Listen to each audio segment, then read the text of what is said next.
Vídeo do último domingo, muitas contas e muitas dúvidas relacionadas aos cálculos que fizemos. Na verdade quem fez foi o Gaban, tudo com a mente dele.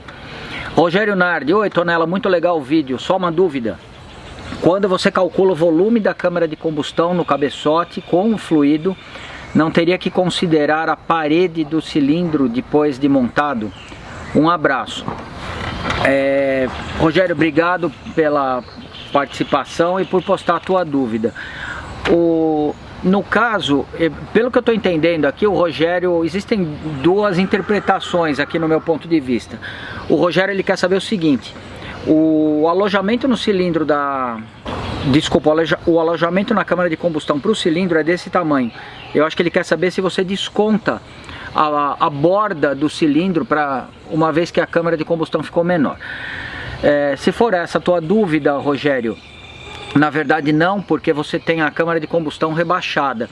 Aquela parte onde o cilindro vai apoiado, quando a gente vai medir com fluido, é onde vai a plaquinha de vidro ou de acrílico com o furo, por onde a gente injeta o fluido. Se for isso, essa parte é irrelevante o quanto ela vai ocupar de espaço ali. Então você não leva isso em consideração. O Alan Jefferson, inclusive, deu uma resposta para ele. Se não me engano, tem uma série de vídeos dele fazendo um motor que ele mostra com detalhes esse processo. E se não me engano, ele já faz considerando espaço, que é entre o pistão até o cabeçote nas válvulas.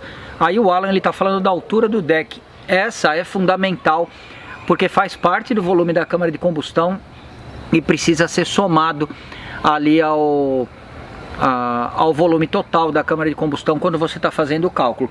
E esse, efetivamente, você está calculando o diâmetro interno do cilindro, não o externo, onde ele pegaria no cabeçote. Então, por conta disso, você não precisa se preocupar com essa borda, tanto no momento quando você vai calcular o volume da câmara de combustão, quando você vai somar a altura do deck.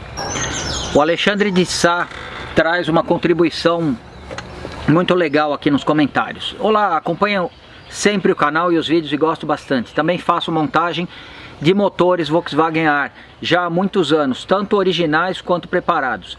Se me permitem fazer um comentário a respeito da montagem dos balancins. Na minha opinião, considero que as varetas ficaram muito curtas, fazendo com que os parafusos esféricos ficassem inclinados em relação às hastes de válvula. Isso causa um componente de força que tende a empurrar a haste de válvulas no sentido radial, embora minimizada pelos parafusos esféricos, mas não desejável, principalmente quando se busca maior performance do motor, e também isso faz aumentar o desgaste das hastes e das guias de válvula. Nesse caso eu tiraria o calço entre os apoios do eixo de balancim, e ainda não sendo suficiente, colocaria varetas mais longas, que se encontra facilmente no mercado. Isso geraria maior durabilidade do motor e menor perda, terminando e um pouquinho mais de potência. Obrigado. Alexandre, muito obrigado pelo teu comentário, pela tua contribuição. E faz todo sentido isso que o Alexandre fala. No caso do motor do Mauro, eu já tomei o cuidado de calcular a altura da vareta para que a gente tivesse na metade do curso do balancim o parafuso de regulagem perfeitamente alinhado com a haste da válvula, porque aí você tem um ângulo mínimo quando você está fazendo o acionamento da válvula. No caso do Fuscat, eu não lembro, mas eu acredito que eu fiz uma medida parecida para poder calcular o calço que é ali embaixo, tá? Então, com certeza isso daqui é bastante conveniente no sentido de você dar uma afinada na tua montagem, no teu motor. Não é em todos, com certeza, que isso daí é feito, tá? O Alexandre aqui, ele comenta que existem válvulas ajustáveis, varetas ajustáveis.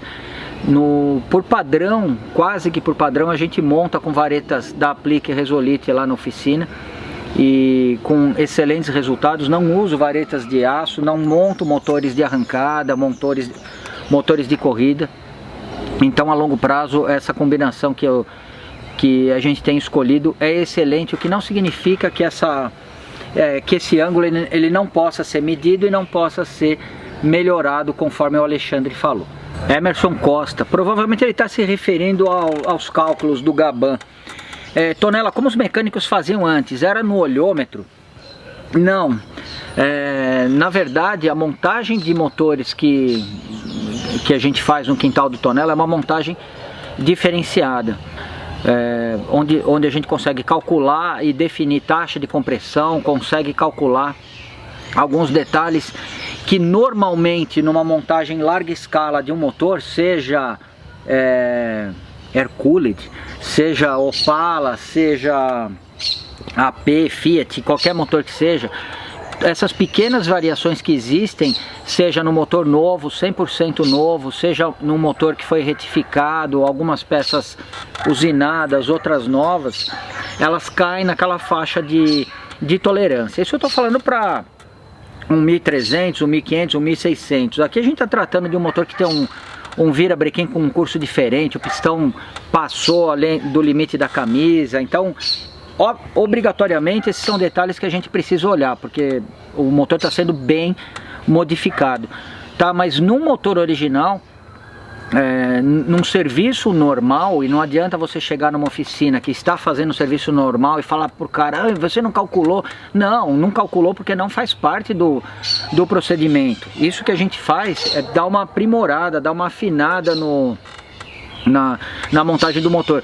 A mesma coisa que o Alexandre comentou em relação ao ângulo do balancinho. A gente pode ir mais além dessa montagem do motor do Alexandre e fazer esse tipo de regulagem, medir a altura do deck dos 4 cilindros, que teoricamente eles são idênticos, porque a carcaça ela foi muito bem usinada, obrigado, mas eventualmente você pode perceber ali uma pequena diferença centesimal por algum... Não necessariamente uma falha de usinagem da carcaça, mas às vezes uma diferença ou uma tolerância mesmo da altura na camisa. Então, Emerson, não é no olhômetro. Uma montagem, vamos dizer, no padrão de fábrica, ela é feita dentro das tolerâncias ali do próprio projeto. O que a gente faz é tentar aprimorar isso daí um pouquinho na medida da nossa capacidade. Na estreia do vídeo no domingo, o Gaban tava todo meninão lá nos comentários, esclarecendo dúvida e tal. Gaban, você acabou de perder o teu posto, cara. Você acha que isso é muito perigoso nas contas? Você acha que você faz conta de cabeça e tal, e que só por causa disso você é um menino ostentação? Olha aqui, você já foi desbancado pelo Andy Kern. Ele fez um comentário: nossa, qualquer idiota vai saber fazer esses cálculos. Fiz no meu Fusquinha 1300 e coube 1 litro e 300 ml em cada pistão. Andy, tá contratado, tá? Você vai no lugar do Gaban, tá? Porque você realmente é mas é um menino muito esperto, muito diferenciado. Bom, depois dessa pergunta aqui, Bianca, domingo a gente vai dar a primeira partida no motor do Alexandre. No motor do Alexandre. Sim. Vai ter alguém ali com a gente para variar um pouco a nossa rotina? Não lembro, papai. Eu não tenho vídeo ainda. Eu vou relembrar então. Alan Carburadores, Thiago do Bizorrão vai estar lá, ele ajudou a gente a levantar o motor, o próprio Alexandre vai estar lá e foi também um dia, na verdade, uma noite bem legal ali, e vocês vão poder acompanhar essa primeira partida. Tá Bom, agora vamos falar um pouco do Fuscatia. Na última quinta-feira, o que a gente fez? Terminou de pintar o chassi, você pintou aquele monte de lata. Isso. Recebeu elogios porque a sua pintura foi boa. Muito obrigada. Daqui a pouco aparece o Andy Kern das pinturas e você vai perder o seu posto também, porque provavelmente ele vai falar que qualquer idiota pinta igual você pinta. Mas vamos deixar isso pra lá. Má notícia: Fuscatia chassi está pronto. Gaban, se tudo correr bem, ele vai colar aqui pra gente montar o câmbio que ele preparou pra gente. Ele tá cheio de mistério aí, não mostrou foto do câmbio nem nada, mas isso tudo vai ser desvendado pra gente nessa semana, pra vocês nas próximas semanas. A minha intenção, vamos lá mostrar o chassi. Bom, o chassi já tá aqui todo empoeirado. assim que o Gaba colocar o câmbio, a próxima etapa vai ser montar as rodas traseiras, e aí eu vou conseguir manobrar ele, empacotar o chassi para poder investir o nosso tempo na carroceria. Por falar em carroceria, quero mostrar o que eu já consegui adiantar nesse final de semana. Bom, por conta desse serviço, eu já vou considerar esse vídeo como um vídeo do Fuscatia, tá? A Bianca, ela vai poder mostrar, dar um panorama aí, dar um 360 graus aqui dentro, mostrar todo o trabalho que eu fiz. Aí foram 2 dias aí com a lixadeira, um serviço infernal. Isso aqui praticamente não vai gerar um vídeo, não tem muito segredo, é você ficar igual um condenado aqui com a lixadeira, com o disco com esse, na verdade não é um disco, é essa escovinha de aço maravilhosa aqui, e ela vai decapando. O legal de avaliar o chassi, como a gente pode perceber aqui, nunca foi trocado pé de coluna, nem de um lado, nem do outro. Eu tenho um pouco de massa aqui, eu não identifiquei o motivo disso, mas aqui ó, tem uma pequena solda subindo, apesar de que aqui não tem nada de anormal. Confesso que esse lado aqui, provavelmente alguma coisa bateu aqui, por fora a gente não percebe nada, e eu também não tenho intenção nenhuma de querer disfarçar isso daqui. O outro lado, ele já está bem mais bonito, tá? Eu acabei tirando um pouco, como se fosse um emborrachamento original ali que vai na junção das chapas também. Tirei o que eu fui capaz. Esses pontinhos de solda que vocês estão vendo, a maioria deles, para não dizer 100%, eles eram aquelas tachinhas que prendiam a forração, algumas tachinhas que eu fiquei soltando ali da parte da carroceria. A parte de trás aqui, o chiqueirinho também, ele tinha diversos, ainda tem alguns furos aqui. Alguns eu mesmo fiz, outros já vieram porque o cara tinha colocado um módulo de ignição ali. Então eu vou fechar todos esses furos para que a gente possa fazer os nossos próprios furos, os furos que a gente quiser. Então aqui ainda falta dar uma boa lixada, alguns detalhes, talvez eu dei uma repassadinha com massa, tipo pequenos pontinhos de solda que eu fiz aqui, mas é tudo coisa mínima. Próximo objetivo aqui é lixar ele todinho por dentro e aplicar uma camada de primer epox. Bom, e como vocês podem observar, apesar de eu estar trabalhando aqui dentro com a lixadeira, não tirei nenhum vidro, tá? Eu estou tentando desmontar ele o mínimo possível para aquelas peças que estão sendo retiradas do Fusca, a gente consiga fazer uma triagem, o que vai ser descartado, o que a gente vai tentar recuperar, o que com certeza vai precisar ser mantido e assim por diante. E o ponto mais crítico, obviamente você não vai jogar fora uma coluna de direção, não vai jogar fora um volante e dificilmente vai perder, mas são borrachinhas, parafusinhos específicos. Isso daí acaba dando um pouco mais de trabalho do que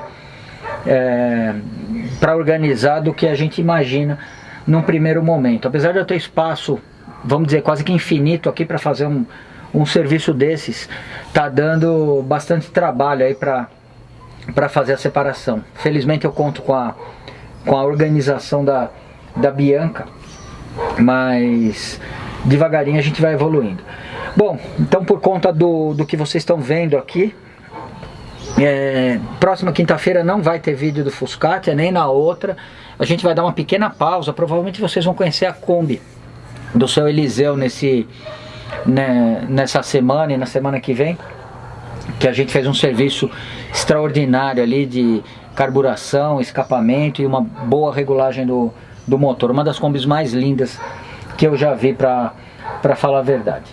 E a Loja do Mecânico, que está prestes a completar 100 mil inscritos no YouTube, assim que completar, vai fazer o sorteio de um elevador da Forte G. Então basta você se inscrever, ativar o sininho para receber todas as notificações e curtir todos os vídeos da Loja do Mecânico. Para quem quiser comprar alguma coisa na Loja do Mecânico com um desconto mais do que especial, o nosso desconto Tonela está aqui na descrição do vídeo.